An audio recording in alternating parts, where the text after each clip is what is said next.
हिंदी। प्रयोजन मूलक हिंदी क्या होती है या इस हिंदी का उपयोग कहाँ किया जाता है?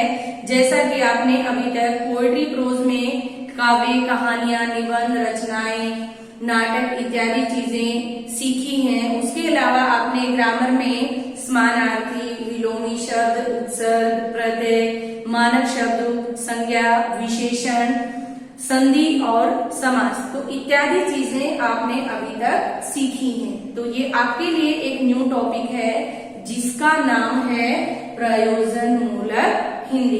प्रयोजन मूलक हिंदी दो शब्दों से मिलकर बना है। कौन से दो शब्दों से मिलकर बना है?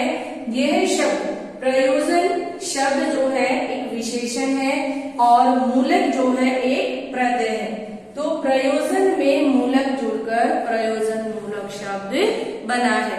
प्रयोजन का अर्थ होता है उद्देश्य और मूलक का अर्थ होता है आधारित, निर्भर या आश्रित। तो इस तरह से प्रयोजन मूलक का तात्पर्य होता है किसी निश्चित उद्देश्य पर आधारित हिंदी या किसी निश्चित उद्देश्य पर प्रयुक्त की जाने वाली हिंदी।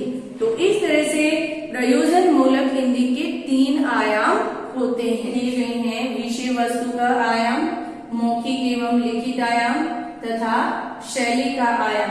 विषय वस्तु के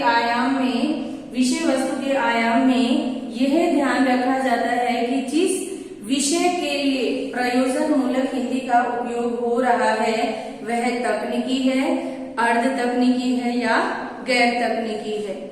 अर्ध तकनीकी में जैसे कि वाणिज्य, प्रशासन, खेलकूद तथा कार्यालय क्षेत्र इत्यादि जो है अर्ध तकनीकी में आते हैं।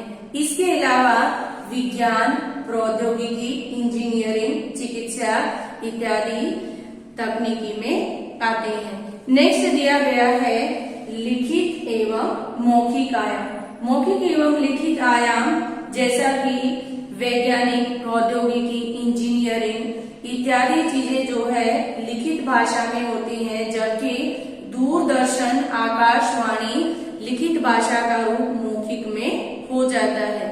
और विधि यह जो है लिखित एवं मौखिक दोनों ही रूपों में होती है। नेक्स्ट दिया गया है हमारा शैली का आयाम। तो शैली का आयाम क्या है? शैली के आयाम में है जैसा कि प्रौद्योगिकी, इंजीनियरिंग और विधि, यह भाषा की शैली जो है औपचारिक होती है तथा आकाशवाणी और दूरदर्शन इत्यादि में औपचारिक और अनौपचारिक दोनों ही रूप होते हैं। हम एक बार फिर से रिपीट कर लेते हैं कि विषय वस्तु के आयाम में यह ध्यान रखा जाता है कि जिस विषय के लिए प्रयोजन मूलक हिंदी का उपयोग हो रहा है वह अर्ध तकनीकी है या तकनीकी है या गैर तकनीकी है। तो अर्ध तकनीकी में कौन कौन सी आती हैं चीजें? इसमें वाणिज्य, प्रशासन, खेलकूद तथा कार्यालय क्षेत्र इत्यादि अर्ध तकनीकी में आते हैं। इसके अलावा चिकित्सा, विज्ञान, प्रौद्योगिकी, इंजीनियरिंग इत्यादि चीजें तकनीकी में आती हैं। नेक्स्ट दिया गया है लिखित एवं मौखिक आयाम। तो लिखित एवं मौखिक आयाम में जैसे कि वैज्ञानिक, प्रौद्योगिकी, इंजीनियरिंग, कार्यालय इत्यादि में लिखित भाषा का रूप लिया जाता है तथा आकाशवाणी तथा दूरदर्शन में मौखिक रूप लिया जाता है। और विधि में मौखिक एवं लिखित दोनों ही रूपों को लिया जाता है। नेक्स्ट दिया गया है हमारा शैली का आयाम। तो शैली के आयाम में प्रौद्योगिकी, विधि, इंजीनियरिंग ये सभी चीजें जो होती हैं वो कौन सी भाषा में होती हैं? वे शैली के औपचारिक रूप में ली जाती हैं तथा इसके अलावा जो अन्य चीजें हैं जैसे कि जनसंचार या आकाशवाणी तथा दूरदर्शन के जो साधन है वे औपचारिक तथा अनौपचारिक दोनों ही शैलियों में लिए जाते हैं। प्रयोजन मूलक हिंदी की विशेषता एक यह भी है कि इसमें मुहावरों, कहावतों इत्यादि का उपयोग नहीं किया जाता है। इसकी भाषा सुस्पष्ट, गंभीर तथा एकार्थक होती है। प्रयोजन मूलक हिंदी में कितनी प्रयुक्तियां हैं? तो प्रयोजन मूलक हिंदी की 4 भागों में बांटा जाता है। कौन कौन से 4 भाग दिए गए हैं? कार्यालय हिंदी, तकनीकी हिंदी, वाणिज्यिक हिंदी और जनसंचारी हिंदी। कार्यालय हिंदी सरकारी कामकाज के लिए या सरकारी प्रशासन के कामकाज के लिए कार्यालय हिंदी प्रयुक्त की जाती है। नंबर 2 जो दिया गया है तकनीकी हिंदी, तो तकनीकी हिंदी का उपयोग विज्ञान, प्रौद्योगिकी, इंजीनियरिंग, विधि इत्यादि के लिए तकनीकी हिंदी का उपयोग किया जाता है। नेक्स्ट दिया गया है वाणिज्यिक हिंदी क्या होती है? तो वाणिज्यिक हिंदी बैंकों, व्यापार तथा मंडियों इत्यादि में वाणिज्यिक हिंदी का उपयोग किया जाता है। नेक्स्ट है हमारा जनसंचारी हिंदी। तो जनसंचारी हिंदी क्या होती है? जहां पर पत्रकारिता, आकाशवाणी, दूरदर्शन इत्यादि के लिए उपयोग किया जाता है, वहां पर जनसंचारी हिंदी का उपयोग किया जाता है। तो इस तरह से प्रयोजन मूलक हिंदी की प्रयुक्तियों को 4 भागों में बांटा जाता है। तो हम एक बार फिर से रिपीट कर लेते हैं कि प्रयोजन मूलक हिंदी क्या है। प्रयोजन मूलक हिंदी 2 शब्दों से मिलकर बना है। प्रयोजन मूलक शब्द कौन से 2 शब्दों से? प्रयोजन और मूलक। प्रयोजन एक विशेषण है और मूलक एक प्रत्यय है। तो प्रयोजन में मूलक शब्द जुड़कर प्रयोजन मूलक शब्द बना है।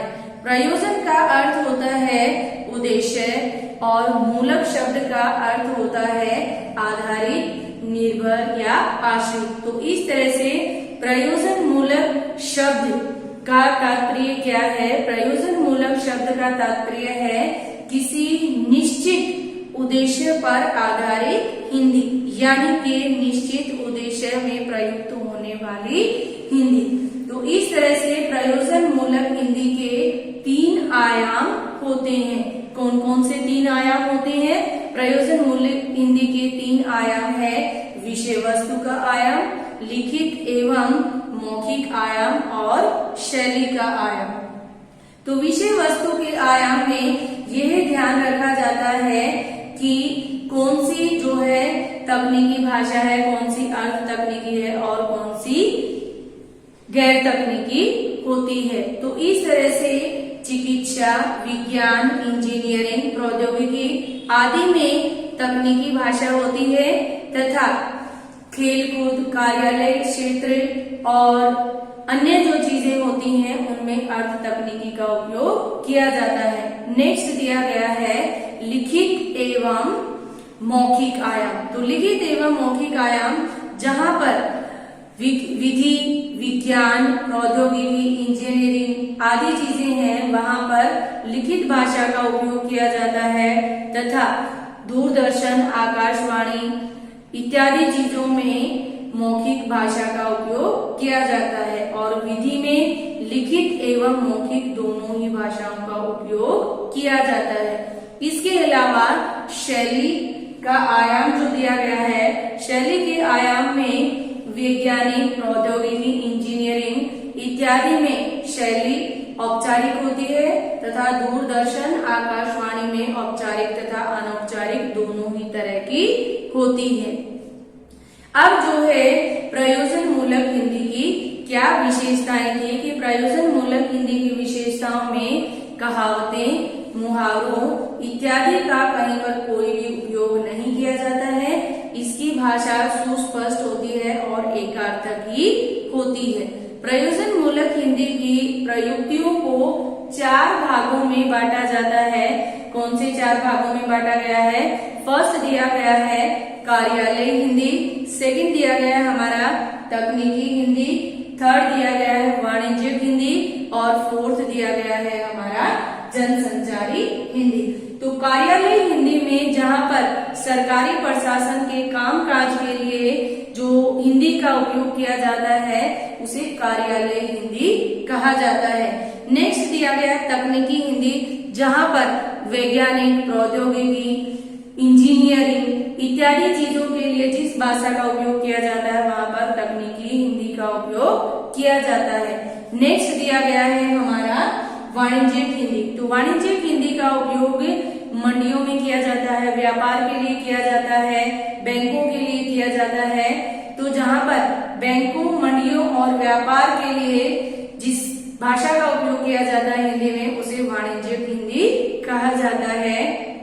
नेक्स्ट दिया गया हमारा जनसंचार हिंदी। तो जनसंचार हिंदी जहाँ पर पत्रकारिता, आकाशवाणी, दूरदर्शन आदि के लिए उपयोग किया जाता है, वहां पर जनसंचार हिंदी का उपयोग किया जाता है। तो इस तरह से आप प्रयोजन मूलक हिंदी का यह जो टॉपिक दिया गया है, इसे अच्छी तरह से देख लीजिए, सुन लीजिए और स्वयं भी आप अपनी बुक के पेज नंबर 41 से रीड कर लीजिए। Thank you.